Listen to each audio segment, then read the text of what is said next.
Pode se sentar, meu irmão.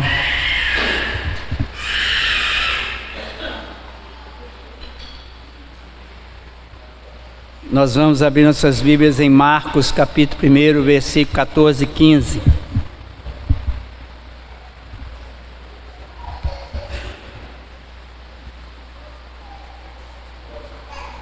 Marcos, capítulo 1, versículos 14 e 15. Semana passada nós falamos nesse texto. Hoje nós vamos voltar nele, porque ainda tem mais alguma coisa para nós refletirmos. Deixe a sua Bíblia aberta e acompanhe o texto. Depois de João ter sido preso, foi Jesus para a Galiléia, pregando o Evangelho de Deus, dizendo: o tempo está cumprido e o reino de Deus está próximo. Arrependei-vos e crede no Evangelho. Meus irmãos, lembrando que Marcos resume a introdução deste Evangelho de forma bem sucinta. Nós falamos aqui sobre isso. Nós estamos aqui no versículo 14 e em apenas 13 versículos Marcos fala de Jesus Cristo como Filho de Deus. Nós encontramos isso aí no primeiro versículo com apenas algumas palavras, e logo ele entra para falar que estava se cumprindo a profecia de Malaquias e a profecia de Isaías com a vinda do arauto. Só para que vocês lembrem, o arauto era aquele homem que ia anunciando nas cidades que o rei estava chegando. O rei fosse em alguma região, o arauto ia à frente. E João Batista é o arauto. João Batista é aquele que veio pregando o batismo e veio falando de Jesus. Jesus vai até João não queria batizá-lo, e ele insiste, e depois do seu batismo, no momento do batismo a gente vê Deus falando: este é meu filho amado, nós vimos isso. E depois do seu batismo, Jesus é levado ou impulsionado pelo Espírito ao deserto para ser tentado, e ele vence essa tentação. Quando chega nesse versículo 14 e 15, Marcos faz um resumo de tudo aquilo que Jesus ia pregar. Ele diz que Jesus chegou pregando o Evangelho, e nós vimos semana passada 3 palavras aqui nesse texto: o Evangelho, que é o Evangelho, vemos a fé e vimos o arrependimento. A fé, o Evangelho, o arrependimento e a fé, vimos nessa ordem. E hoje nós vamos ver que o texto traz alguma coisa a mais. O texto fala que o tempo está cumprido. Ele diz isso, quando ele dizendo o tempo está cumprido. Ou seja, Jesus chega dizendo: cumpriu-se o tempo, o reino está próximo, o reino está sendo e será implantado. Jesus está dizendo que era chegada a hora do cumprimento das promessas redentivas de Deus, aquilo que Deus havia prometido no Velho Testamento. Jesus está dizendo: olha, as promessas agora vão ser cumpridas.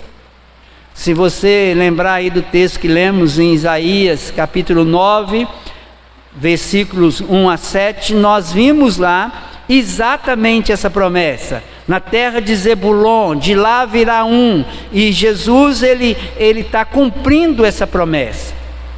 Então, quando nós chegamos aqui, ele está dizendo: o tempo já chegou, a hora da chegada da promessa, a hora da salvação, a hora da redenção de Israel chegou. E aí ele faz essa afirmativa: e está próximo o reino de Deus está próximo. Arrependei-vos e crede no Evangelho. Meus irmãos, nós vamos tratar aqui hoje sobre essa questão do reino de Deus. Nós precisamos, é um assunto às vezes pouco falado, mas nós precisamos de entender isso. O reino de Deus, o reino dos céus, esse termo aparece em outros lugares como o reino dos céus, ou simplesmente o reino. Nós vamos encontrar também nos evangelhos isso, simplesmente o reino. E quando se trata do reino de Deus ou reino dos céus, quando ele vem com essa palavra somente reino, tratando do reino dos céus, o significado é o mesmo, seja reino de Deus, seja reino dos céus, é o mesmo significado. O que Jesus está dizendo aqui é que o reino de Deus no coração e na vida dos homens começaria. Nós precisamos de lembrar que no Velho Testamento as manifestações de Deus, as teofanias, sempre era externo. O reino no Velho Testamento era o reino de Davi, era nação, era o povo que tinha o templo em Jerusalém ou o tabernáculo no deserto. Agora, Jesus está dizendo que pela graça soberana de Deus, começaria a se firmar mais poderosamente no coração dos homens o seu reino. Grandes bênçãos estavam preparadas para a glória de Deus, para aqueles que pela graça soberana confessariam e abandonariam seus pecados. Quando Jesus disse, o reino está chegando, o reino está próximo, ele está dizendo, olha, grandes bênçãos virão sobre a vida daqueles que a confessarem, crerem no Evangelho e abandonarem os seus pecados. Começariam a viver para a glória de Deus. Aqueles que converteriam, aqueles que se arrependessem, agora eles faziam parte de um reino no coração e eles poderiam viver para a glória do Senhor. Meus irmãos, 4 conceitos sobre esse reino nós precisamos de tratar aqui antes de nós entrarmos nas pregações de Jesus na Judéia. Primeiro, o reinado, o governo ou a soberania reconhecida de Deus, é o significado que nós encontramos lá em Lucas capítulo 17, versículo 21, quando o Senhor diz, o reino de Deus está dentro de vocês. E também lá em Mateus capítulo 6, versículo 10, na oração sacerdotal, quando ele diz, venha o teu reino, seja feita a tua vontade. O primeiro conceito aqui, meus irmãos, é que o reinado, o governo ou a soberania reconhecida de Deus no coração. Que o Senhor está falando sobre o reino. Ele está dizendo que aqueles que se arrependiam, aqueles que iam crer no Evangelho, eles teriam o reino. E esse reino no coração traria na vida deles um soberano, um governo. É necessário que você entenda isso. Se você realmente se converte, se você realmente quer servir a Deus, você tem que entender que o reino de Deus vem no seu coração. Jesus passa a reinar na sua vida, ele passa a ser soberano no seu coração, ele passa a ser aquele que manda em você, aquele que domina sobre a sua vida. É importante demais que você entenda isso. Esse é o primeiro aspecto, você não pode perder isso de vista. O reino chegou, ele chegou para dominar o coração, para ser soberano no coração do homem, para estar realmente dominando. O segundo aspecto que nós encontramos aqui é a completa salvação. Isto é, todas as bênçãos materiais e todas as bênçãos espirituais são bênçãos para a alma e para o corpo. Com a chegada do reino, essas bênçãos são resultados de você ter Deus como rei no seu coração. Quando nós temos esse rei no nosso coração, sendo reconhecido e obedecido como tal, nós temos bênçãos na alma e no corpo. Infelizmente, nós vivemos numa época em que é muito pregado a salvação da alma, mas é pouco pregado realmente o domínio desse rei no coração que traz bênçãos para a alma e traz bênção para o corpo. Esse significado da bênção para a alma e para o corpo está lá em Marcos capítulo 10, versículo 25, quando ele diz que é mais fácil passar um camelo por um furo de uma agulha do que um rico entrar no reino dos céus. O que ele está dizendo? Ele está dizendo que esse reino agora tem que vir sobre o coração, ele tem que vir sobre o coração do homem, e este reino agora, ele traz uma completa salvação. O homem agora não precisa mais de estar submisso ou debaixo do domínio do dinheiro. Ele agora está nas mãos do Senhor, e este reino é o reino que traz completa salvação sobre ele. Meus irmãos, essa palavra ainda também tem que nos levar a entender que o reino também é a igreja. Então é o reino que traz um reinado de um rei no seu coração, é um reino que traz salvação completa, corpo e alma recebem bênçãos dessa salvação, e a igreja, a comunidade daqueles em cujo coração Deus é reconhecido como rei.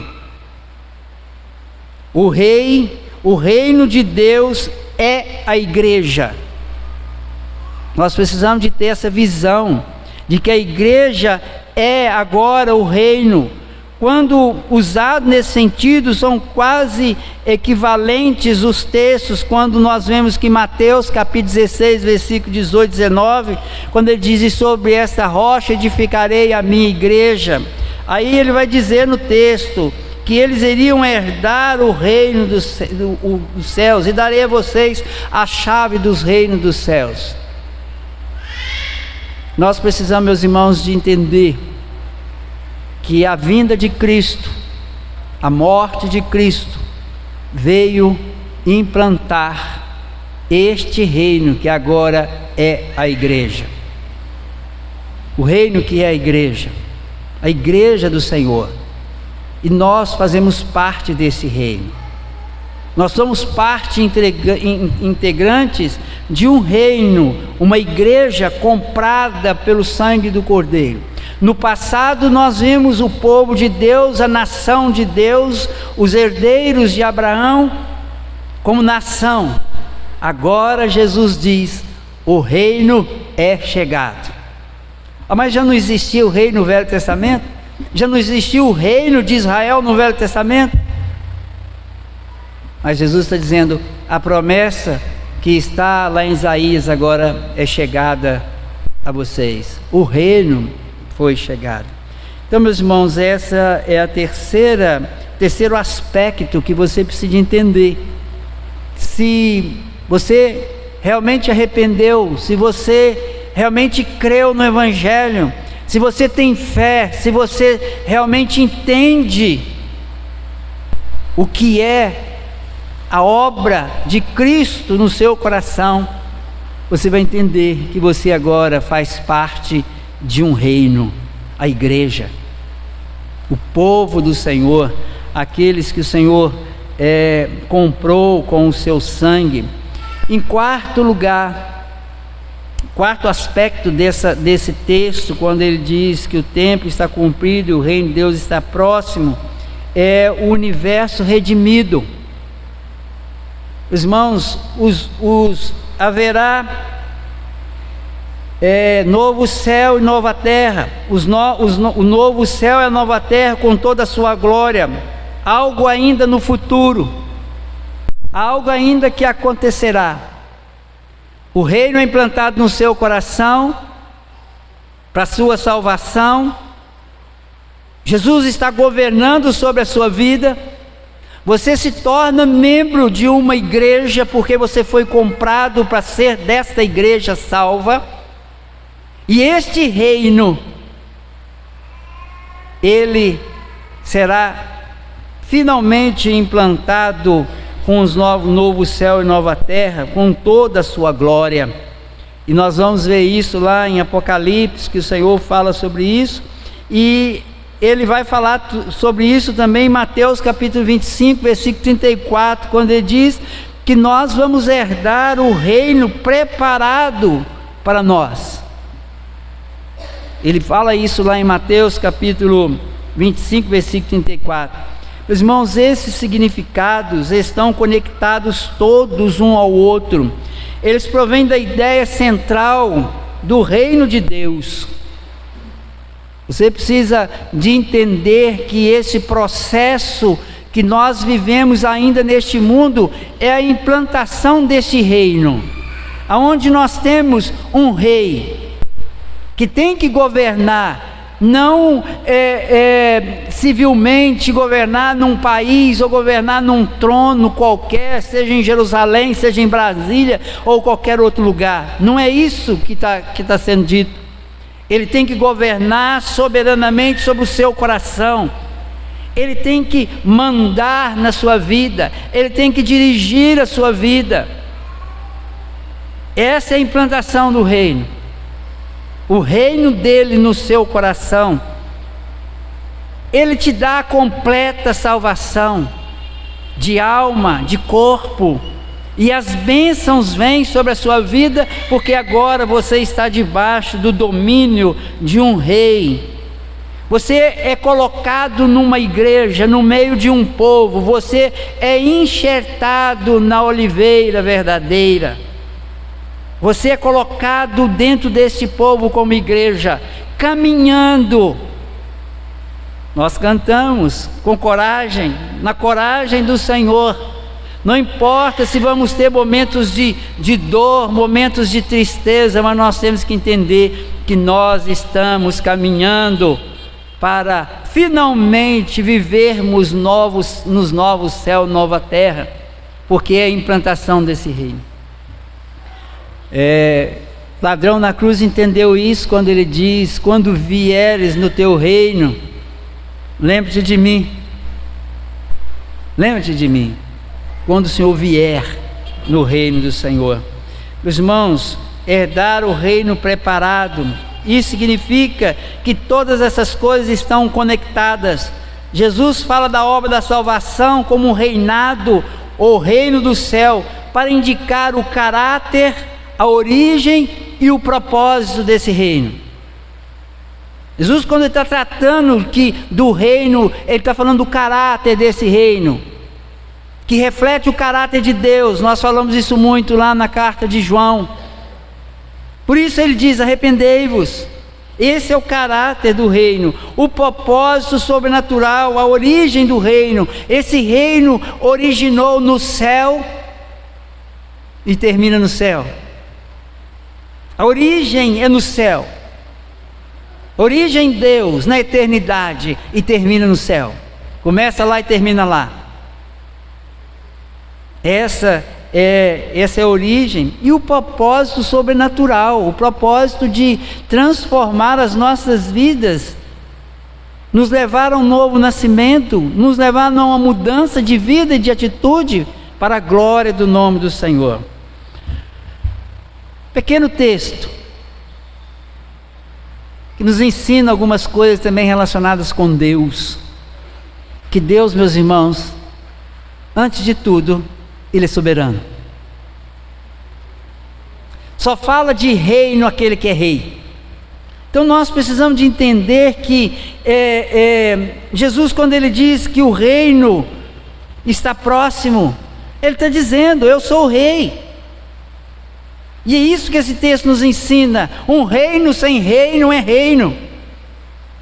Um reino sem soberano não é reino. Um rei que não tem súditos não é rei. Imagina uma pessoa sozinha na sua casa e vive assim: eu sou rei. Uma brincadeira de criança, né? Criança que faz essas brincadeiras, arruma lá uma coroa, põe na cabeça, arruma um pedaço de pau e fala: eu sou rei. Rei de quê? Meus irmãos, quando Jesus está dizendo que o reino está próximo, e se você for ler e acompanhar Mateus, o Evangelho de Mateus, que é o Evangelho do reino, você vai ver isso muito lá, o reino do Senhor. Então nós precisamos de, nesse texto, aprender que Deus é, acima de tudo, soberano e rei. Põe isso na sua cabeça. Deus não é empregado nosso. Deus não é aquele que você o convence de fazer as coisas porque você ora, porque você é bonzinho, porque você faz uma obra social, ou porque você não tem defeitos, vamos dizer assim. Deus não é empregado nosso. Deus é rei sobre as nossas vidas. Jesus é rei. E nós precisamos de entender isso. Outra coisa que esse texto nos ensina é que quando ele diz que ele vem implantar o reino, e ele diz para se arrependerem e terem fé, ele está mostrando de forma muito clara que os membros desse reino procedem de um mundo dominado pelo pecado, mas que passam por um arrependimento e passam a ter fé. Em outras palavras, João capítulo 3 nos ensina isso com muita facilidade, quando o Senhor Jesus diz a Nicodemos: para que você veja o reino, para que você tenha a salvação, para que você faça parte desse reino, você precisa de nascer de novo. Ou seja, esse texto nos mostra de forma muito clara a existência de dois grupos de pessoas: aqueles que fazem parte do reino, que têm um rei no seu coração e na sua vida, e aqueles que são rei de si mesmo. Uns salvos, porque Jesus é Senhor da sua vida, porque Jesus é rei na sua vida, e outros condenados, porque não tem um rei. E o caminho é claro: o arrependimento, confissão de pecados, entendimento da nossa natureza pecaminosa. Eu sou pecador e preciso do domínio desse rei no meu coração, para que eu possa realmente fazer parte desse reino. Então, a situação do homem nesse texto, ela continua como na palavra de Deus toda essa questão: ou você estar com Jesus no seu reino, ou você não estar com Jesus e está no reino deste mundo e está condenado por não fazer parte do reino do Senhor. Meus irmãos, e o que é que o texto tem para que a gente aplique no coração? O que nós vamos fazer com um texto desse? O que você vai fazer com isso? Você chegou aqui hoje, sentou aqui, ouviu a palavra, o que você vai fazer? Primeira coisa é que você tem que viver de forma digna de súdito do rei. Você tem que entender que se o Senhor vem implantar um reino, e você faz parte desse reino, você é súdito do rei. Se você é súdito do rei, você deve obediência, você deve honra, você deve tudo na sua vida a esse rei. Ele é rei. Ele pode te cobrar imposto, porque é rei. Mas pode. E o imposto é melhor do que no Brasil, né? Porque no Brasil parece que a carga tributária chega a quase 40%. No reino dele é só 10%. Né? Dízimo. Quando você entrega o seu dízimo, você entrega para quem? Para o rei. Nós não entendemos isso, nós achamos que dízimo é da lei, que não sei o que, isso é não sei o que, eu vou entregar minhas ofertas. Você é súdito do rei. Se o rei falou que é assim, é assim. Rei fala e o homem obedece. Então a primeira coisa que nós temos que entender é se nós somos realmente conscientes de que pertencemos a um reinado e que temos um rei. Rei é rei, gente. Rei põe coroa na cabeça e o que rei fala está falado. Não tem conversa. Ai daquele que se levanta contra o rei. Como nós vivemos num país em que nós votamos e temos o presidente eleito pelo povo, nós perdemos um pouco de vista essa visão de rei. Nós achamos que o poder pertence ao povo, né? Democracia. Poder origina do povo. Meus irmãos, poder não origina do povo, poder origina de Deus. Quem tem poder é Deus. Nós não passamos de objetos na mão de um Deus todo-poderoso. Não tem conversa. E aí, essa questão prática, que em Cristo você tem um rei, viver de forma digna de súdito do rei. Você é um súdito, você é um servo, você não é rei. Outra coisa, se você é súdito do rei, se você tem esse rei no coração, você tem que viver para a glória desse rei. Uma coisa interessante que a gente vê às vezes em filme é quando o rei vai chegando, alguém grita, viva para sempre, saudando o rei. Ou seja, a glória é do rei. A glória não é nossa. A glória não é porque você é bom, porque você vive uma vida moralmente boa, porque você é perfeito. A glória não é da igreja, a glória não é de ninguém, a glória é do Senhor.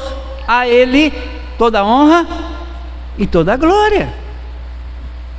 Então nós temos que viver para a glória desse rei. Se somos súditos, vivemos para a glória do rei. E deixei para o final, mas você ter o entendimento de que Ele é soberano. Ele é o soberano do seu coração. Como que você pode ver isso? O que é que manda no seu coração?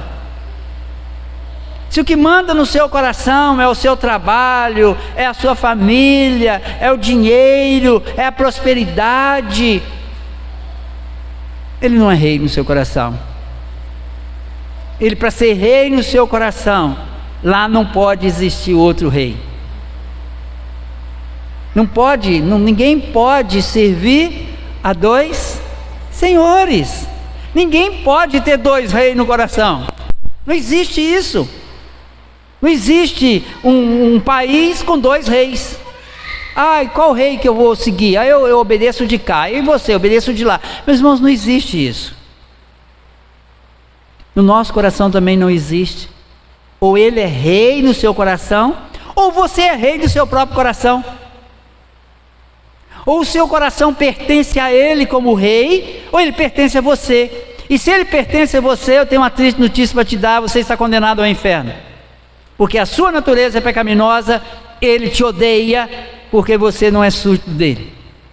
Mas se Ele é rei no seu coração, foi porque você experimentou do projeto de salvação dele, você passou pelo arrependimento, você foi tocado por Ele, você foi chamado por Ele, para que seja súdito dele. Se com a tua boca confessares a Jesus como Senhor, essa palavra Senhor não é aquele contexto de que é uma expressão de honra, não, é senhorio mesmo, é domínio, é reinado. Se com a tua boca confessares a Jesus como Rei no seu coração, Ele é Rei, e Ele veio exatamente confirmar isso. E nós, meus irmãos, uma vez que você entende que a implantação desse reino passa pelo arrependimento e a mudança de atitude e de pensamento, você tem que passar a pensar diferente, você tem que passar a ter um pensamento condizente com o pensamento do rei. Você tem que ter um pensamento condizente como membro desse reinado. Uma vez que você pensa, você age conforme deve agir. Por isso, Paulo vai dizer aos Romanos, capítulo 12, versículo 1 e 2, transformai-vos pela renovação da vossa mente. Não entre na forma, ou não vos conformeis com este mundo. O seu reino não é este mundo. E nós, meus irmãos, estamos cansados de ouvir gente falando: eu sou filho do rei, então eu tenho herança nessa terra. Meus irmãos, nós não temos herança nenhuma nesse mundo. Nossa herança está no mundo do porvir.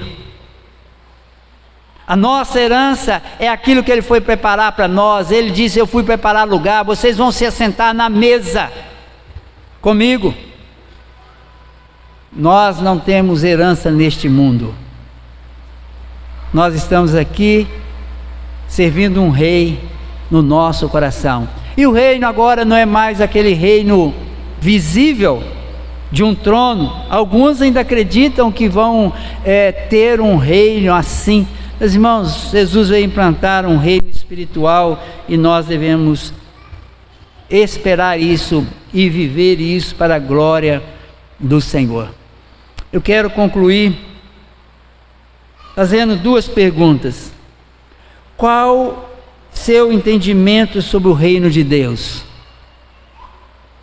Qual tem sido o seu entendimento desse Senhor Jesus, Rei, no seu coração?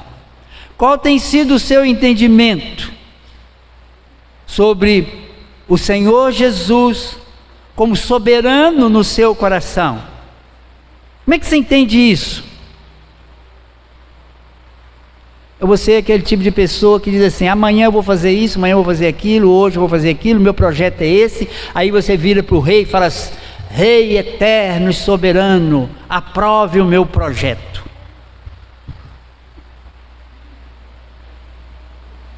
Se você faz isso, você é o rei. Ele não passa de um empregado seu. Infelizmente, tem que dizer que você está muito longe do reino dele. Nós estamos aqui para dizer: Rei eterno, o que o Senhor quer para a minha vida? Rei eterno, o que eu devo fazer? Se Ele fala fica quieto, você fica quieto. Se Ele fala levanta, você levanta. Se Ele fala corre, você corre. Se Ele fala de novo senta, você já senta. Ele é rei. Ele é rei. Mesmo que no dia que Ele estava naquela cruz, pregaram aquela coroa de espinho na cabeça, mas fizeram uma colocação muito importante: Rei de Israel. Mesmo na sua morte, foi colocado lá: Rei de Israel. A outra pergunta é: você é parte integrante desse reino? Se você diz que é, você tem que entender que você tem um rei. Porque se você não for parte integrante desse reino, você não tomará assento à mesa com o rei.